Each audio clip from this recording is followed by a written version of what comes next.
Welcome to Minecraft Let's Play Season 1, Episode 2, The Wheat Farm. So, we will not be making our final wheat farm of the day, but we will be making our first wheat farm of the day. So, along with acquiring our needed necessities to make a hopper and an iron bucket. So, while I'm collecting these wheat seeds, because it is going a little bit slower than I would like, we will be going into a time-lapse video, just a short clip. But while we are in that time-lapse, I would like to say that the reason I named this a Let's Play is that I want the viewers, input on what do you want to see next? What farm do you want me to build next? What build palette do you want me to using? Is there some blocks you would prefer me to use? Is there some blocks you would prefer I didn't use? And oh, that is a village over there. Cool. We will be visiting that eventually. I love how cavernous this region is just because it's going to make acquiring some of those necessary ores a little bit easier without having to set up a full mine, because I'm still not sure if this is going to be our final area yet. Right now we are going to head back to our base and we're going to make a stone hoe. Now you can make a stone shovel to make this a little bit easier as well, but it's not required. So now that we are back at our crafting table, we're going to go ahead and make a stone hoe. And we are going to go ahead and place the seeds in our offhand to make it a little bit easier later on to plant them. And then we are going to step up over here onto this little outcropping and see if we can find a good place to place the farm. And there is a little bit of a water cavern over there, so we're going to head on over there and see if that will work. All these flowers make me want to pick them. So the cool thing about farming and the difficult thing in the way this works but doesn't is that you have to place your farms can only be 4 blocks away from the water source. Another time lapse as I clear all these blocks, making a little hollow 4 blocks away from all the water sources.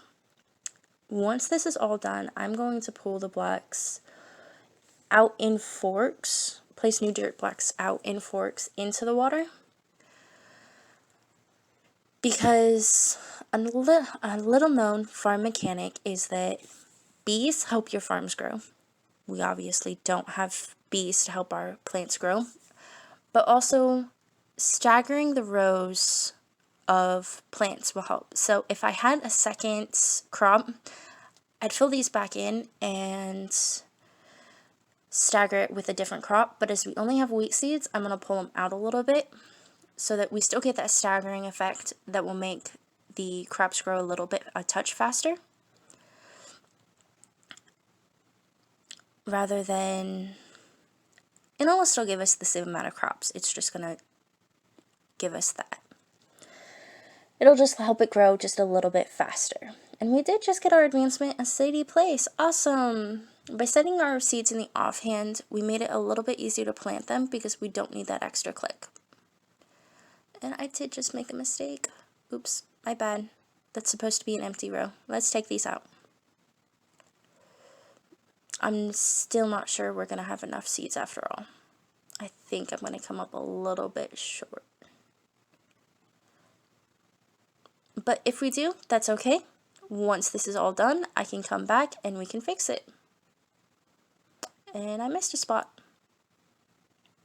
You do have to hesitate for just a minute when you're putting the plants down just to make sure that you actually can place that in. Place the seed in. But as it turns a dark brown like that, that's what you want to see. Oh, and it's nighttime. If it's not that deep dark brown, then it's not going to keep and stay farmland for very long. So let's head back to bed. As long as you go back to your bed between 6:33 and about 7:05, 7:15, you're usually pretty safe. Anytime after 7 o'clock though, I have seen it where I've been woken up and I woke up and there's a creeper or a zombie right next to me. Not so fun because then the creeper usually explodes. We're going to put this chest down and put all of our extra materials away. and I do see that my food bar is getting a little bit farther down than I would like. So we are going to have to go get some more wood, just because I already made those logs into planks. And for the next item we're going to make, I'm going to need actual logs. We are not going to cut down the tree up there just because it's so tall. It's going to make a very good landmark for us to find out where that spot is until we make a formal house.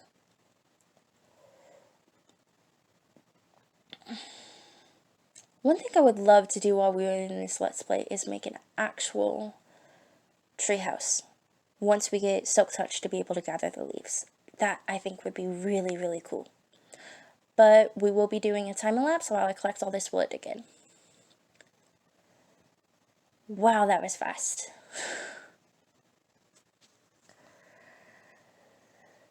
Again, I am using a falling tree mod, so it does help take these trees down a little bit faster, though it does take more damage out of my axe to do that, as you can see by me going through 3 or 4 different axes just to do this. But that is one reason why I will recommend, if you're going adventuring, caving, or anything like that, take a crafting table with you, because that means if you run out of resources or you need to build something real quick, you don't have to go clear back to base to do that. So we are almost back home. On our way back home, we are going to collect some of that coal I saw, just because that will make our lives easier in our next resource. We are going to make, so we've got some mutton back at the camp, and we need to cook that up. I've already lost 4 hunger bars, and I'm working on that 5th one, so to fix that, we need to eat something. Now, I really don't like using apples, bread, and all that kind of stuff until later on. So we are going to wait on that. But I do like using different types of meat. And since we aren't going to be able to get this cow crusher up and running until our next episode, we can go ahead and cook up that mutton. But rather than using the furnace, which is going to take 1 piece of coal per 8 pieces of meat, we are going to use that fireplace for the moment, just because it lasts longer and it doesn't use as much resources, especially this early in the game where we don't have a lot of coal. And with us going caving next, we're going to need that coal to make torches. And the fireplace only uses 1 torch, where other things use a lot more. So go back to our crafting table, and we are going to go ahead and make a fireplace, but we've got to keep a couple more resources first. And there's our campfire.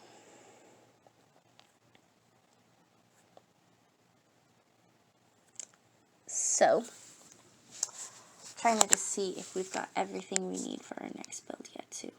And we do not. We are going to need to collect some more cobblestone. So, you want to place it down a certain ways away from where you are generally going to be standing, because if you accidentally step on the campfire or you get too close to it, it will burn you. It's the one bad thing about using a campfire rather than a furnace, is it can burn you pretty easily. It's going to take a little bit for that to cook up. It usually takes about 30 minutes game time for it to cook up, so we may actually be able to get all 7 of these mutton chops done before we have to go to sleep. I should not have said that as close to the edge as I did. Now they could pop off, as that one just went over the ledge. So let's go ahead and put our next one set on and go ahead and collect the rest of these. And our other one flew off the ledge. So we are going to have to go get it here in a minute.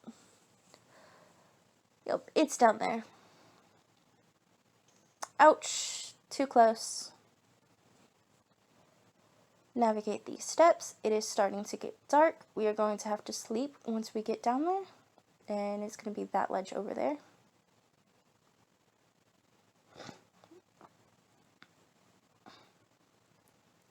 Ooh, copper. We're going to have to get that once we make a stone pickaxe.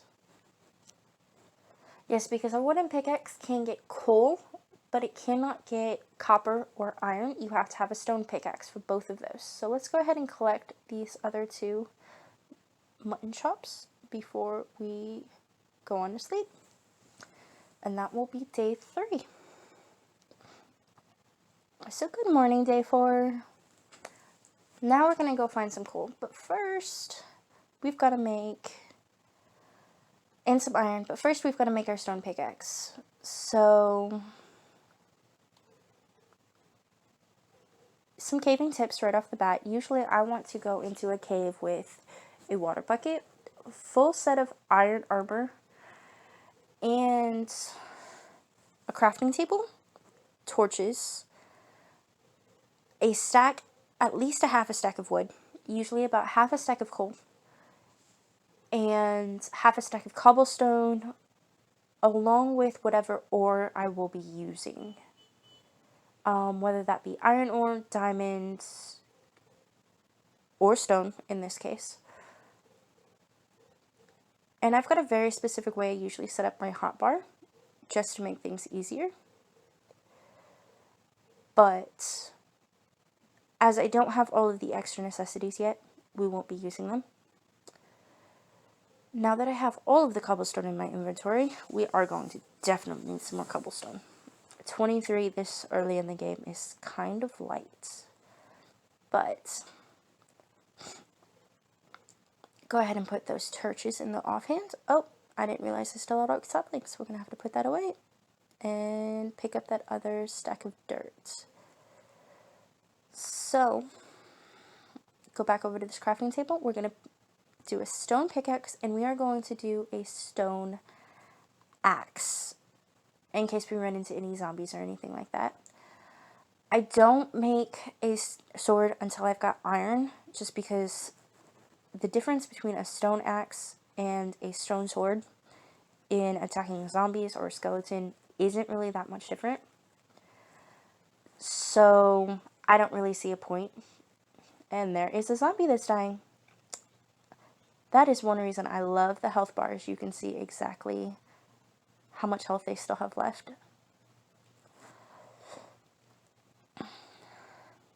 I am running Optifine, which is why the torches I have in my offhand are lighting things up just a little bit. Another rinse.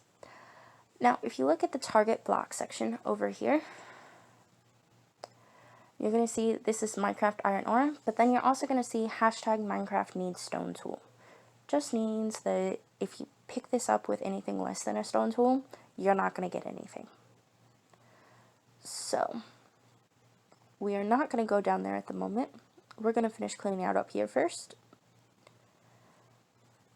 So, that is, it looks like with the more iron that I'm seeing over there, the coal I'm seeing over here, we may actually not have to go fully into the caves today. We may just be able to find coal that is right here. I love how Optifine lets you light up that area with a torch.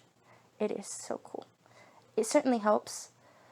Now, you do have to keep an ear out for zombies and skeletons. Just because we are at the entrance of the caves, even if we are not actually in them.